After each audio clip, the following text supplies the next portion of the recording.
As you guys may know, the Premier League is one of the greatest soccer leagues in the world. As of right now, you may be wondering, what is the difference between the MLS and the Premier League? So first of all, we already know that the Premier League has some of the greatest players in the world, and if you have a league that has most of the best players in the world compared to one that only has some, of course you can already tell the Premier League is going to be at a higher level just because everybody who's playing there, most of them are at a higher level also. But it doesn't mean you should look down at the MLS, because the MLS also has the greatest players from the other side of the world, and they have other European imports that are helping their teams be successful today. Now let's talk about money. The main reason a lot of you guys clicked this video today, because as of right now, the Premier League is the soccer league that makes the most money in the whole world today. And the 2017-2018 season, out of the 20 teams that were playing in total revenue, they made over $6 billion. And if you compare that to what the MLS made, the MLS topped off at $1.6 billion.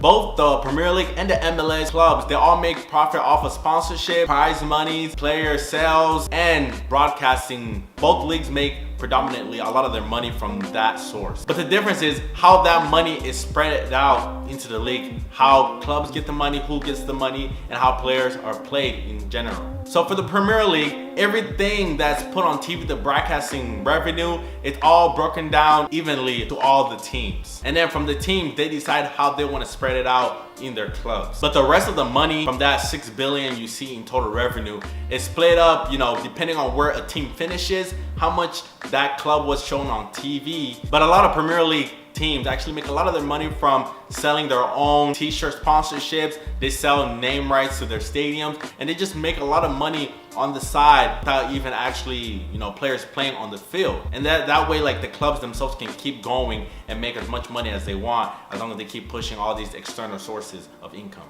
And depending on the teams, the match day ticket sales, it all depends on your team, how many people want to come watch it, how big your stadium is. The bigger your stadium, the more people you can hold, and the better your team, the more you can charge per ticket. So all those factors come into play whenever the team is trying to make revenue. The MLS is a bit different than the Premier League by how, while the Premier League is more individual, there can be club owners. In the United States, actually, the MLS, there's no single pair of owners. They're more like investors that all pitch in to help one team grow. And a lot of the contracts and the player contracts are all held centrally in the team. And each part owner of each team are pretty much shareholders for the MLS, which kind of means they're all more like partners than competitors when it comes to competition, because they're all in this to make more money. The MLS pretty much owns every team in the actual MLS. So if you're part of the Sounders or Houston Dynamo, whatever income they make is actually owned by the MLS, and then the MLS will distribute it accordingly.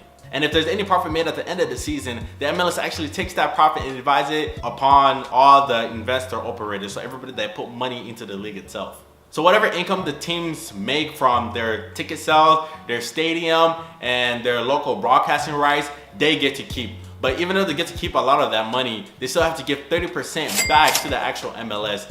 In the 2019 and 2020 season, the Premier League ended up paying over $1 billion in player salaries.